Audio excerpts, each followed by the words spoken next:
Ladies and gentlemen, good evening and welcome back to our channel once again.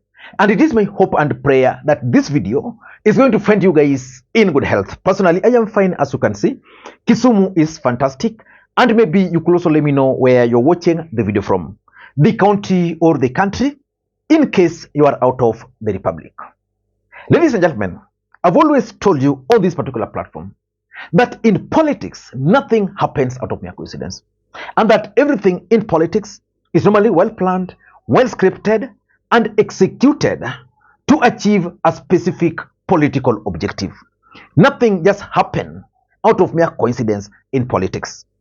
Earlier today, Kenyan Tycoon Narendra Raval of Devki Group made some interesting suggestions that William Samoei Arap Ruto, the President of the Republic of Kenya, should actually rule for 25 good years. Asante sana. Mjambo wananchi zote. Jambo, sauti hapa nasikia. Rais yetu iko hapa na iko na furaha. Liko anashindwa na hiyo weather, lakini mzee kushajaribu sababu ya nini kukuja hapa hata na barabara.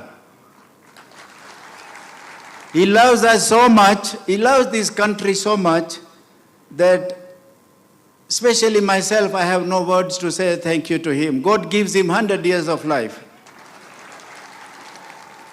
I wish that we have this president for at least for 25 years. Mali angini iko miaka mingi sana. So if we have this ichi itabadlisha. I don't want to say much. I don't want to take much of his time because he has got a lot of other commitment. But I must say that, sir, we started this journey 6 years ago. Raval is not your ordinary Kenyan. This is a tycoon who pays electricity bill alone in each and every single month over 2 billion. 2 billion. And this is not the first time we are hearing the possibility of William Ruto's term in office being extended. And during the same function, another member of parliament, Posing, suggested that they'll change the constitution to make that a reality. If you take over that one, hata Mungu atasaidia wewe na utaishi. Na mimi nafikiri hiyo sio mwaka 25. Waje tubadilishe katiba. Waje tubadilishe katiba. Niko nini? Bwana asifiwe. Do you think those statements were just made for the sake of it? I don't think so. Because if you remember, just 3 months after William Ruto was sworn into office, actually even not 3 months, because that happened in November 2022. William Ruto was sworn in, I think it must have been October. 1 month after William Ruto was sworn into office, Fafi Member of Parliament, Salah Yukub, made another suggestion that they will not allow William Ruto to just rule. They were planning to remove the presidential term limit.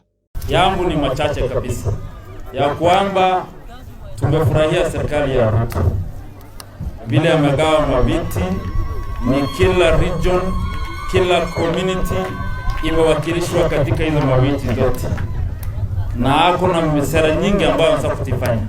Hatutaki tufanye makosa tuliyofanya wakati wa Mwai Kibaki. Tulimtoa yeye kazi kabla hajamaliza program zake. Aliacha kiti kwa ajili ya constitution ya 2 terms.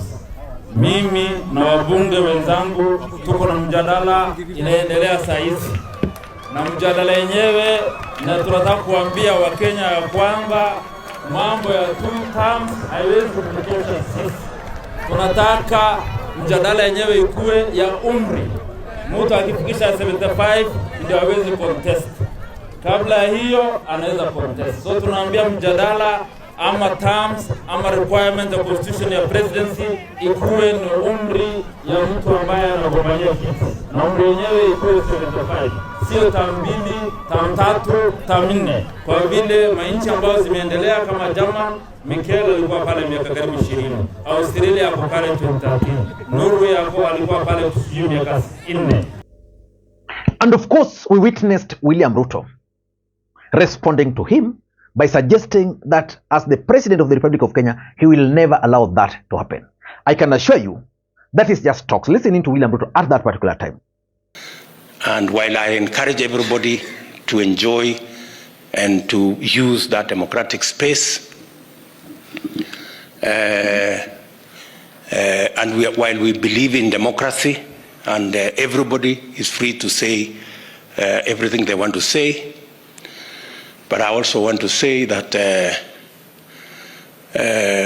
while enjoying that freedom, and I will not ask anybody not to say whatever they want to say, but on matters changing the constitution,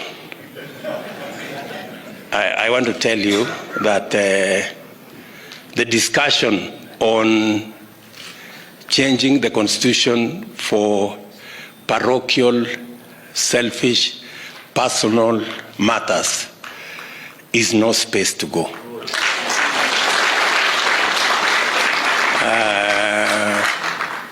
I want to be very clear that as president, I will not participate in mutilating the constitution for purposes of serving selfish, personal, parochial interests. And just as recently as the time of NADCO, the Nandi senator went before the NADCO committee and also made another recommendation. Most recent proposals was the increasing of presidential term limits to 7 years. What is the thinking behind that? Thank you for having me, Trevor. I think I normally come in the morning. It's unusual for me to be out in the evening. Yeah. But if you read my submission, and I brought a copy which was received by a National Dialogue Committee, it was not only about the term limit of the president, it was also creation of official opposition leader, reintroduction of office of the Prime Minister, extension of presidential term limit from 5 years to 7 years, and also constitutional backing for the CDF and War Development Fund. My thinking is very simple, and I said earlier today in the afternoon that when you look at 5 years that the president has been given to serve, normally in Kenya, because this is unique to Kenya, is that 1 year after you assume office, you always do the supreme litigation issues, then the issues of settling down, like appointment of cabinet, vetting, realigning the government with your agenda. That 1 year goes. So again, after the fourth, the fifth year, you know, Kenyans like campaigns. The 50th year is only wasted, and even the statistics have shown even the economy is doing badly at that year because the country goes back to campaign mode. So you only have 3 years that you can really work for the people. And I think if you give 7 years, you minus the two, that one you do in settling, and then one during the campaigning period, you'll get 5 years, which all Kenyans are arguing about. And so by suggesting 7-year term, it simply means that a president is supposed to be in office for 14 years. That would mean adding William Ruto 4 more years. But that was not the catch. The catch was these other 5 years were not going to count. Are you getting the point? So the truth of the matter is that there's a possibility that William Ruto will rule the Republic of Kenya beyond 10-year term. Because for Devki chairperson to actually wade into the issue and propose 25 years, this is a businessman, and he understands so well that the term of the president of the Republic of Kenya is well defined in the constitution.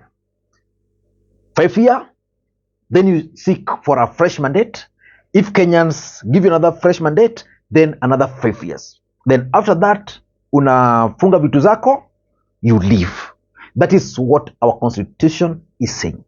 But the gentleman is actually proposing not 10 years, not 15 years. He's proposing 25 years.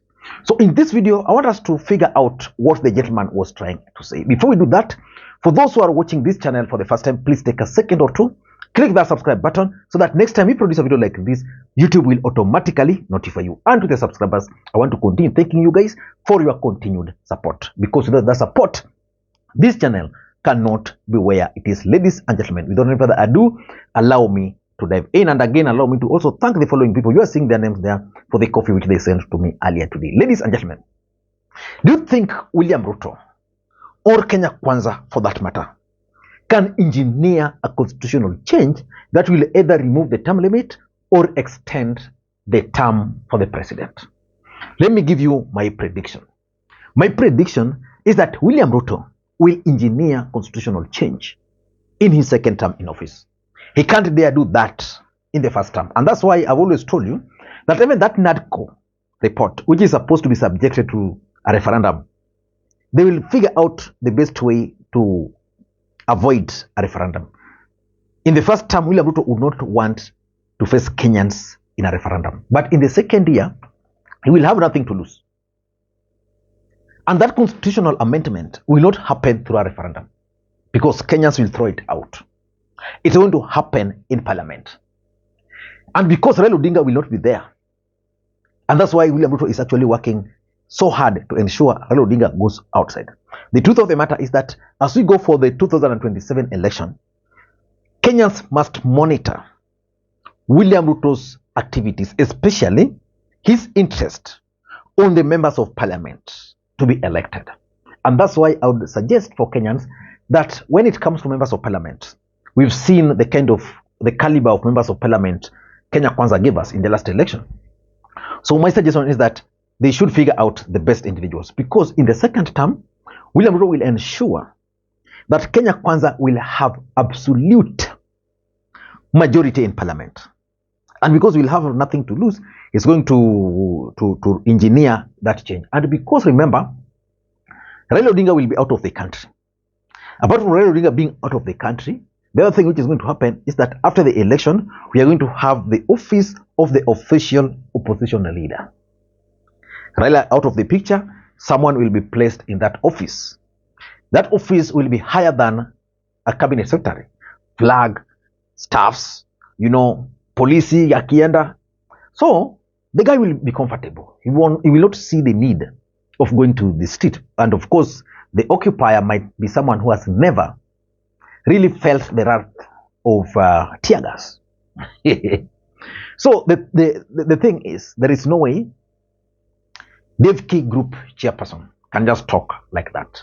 And because he's one of the tycoons and other tycoons, definitely they'll pump money to buy MPs. That's something I can guarantee you.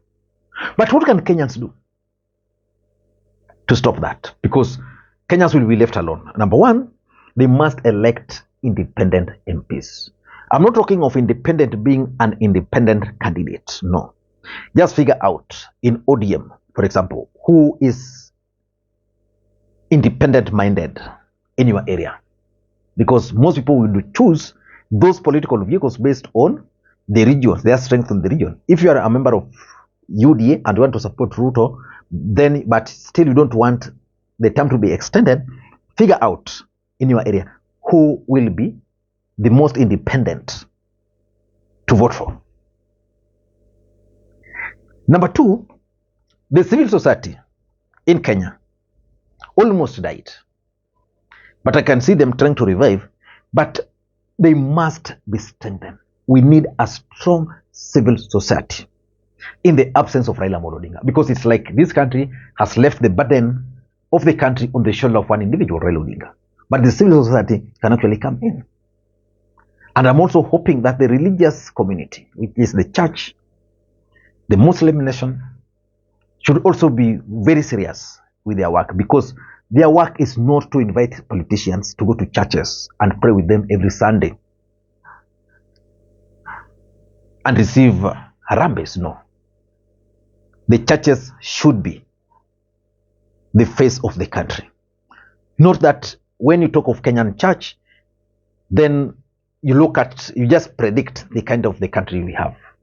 I don't know what you think, but for me, I strongly believe that all these talks are not just talks. These talks are intended to achieve objectives. Do you support the call for removal of term limit of the president or extending that term limit? I don't know what you think. Let me read your comments below. Thank you guys, and may you have a good day. Bye-bye.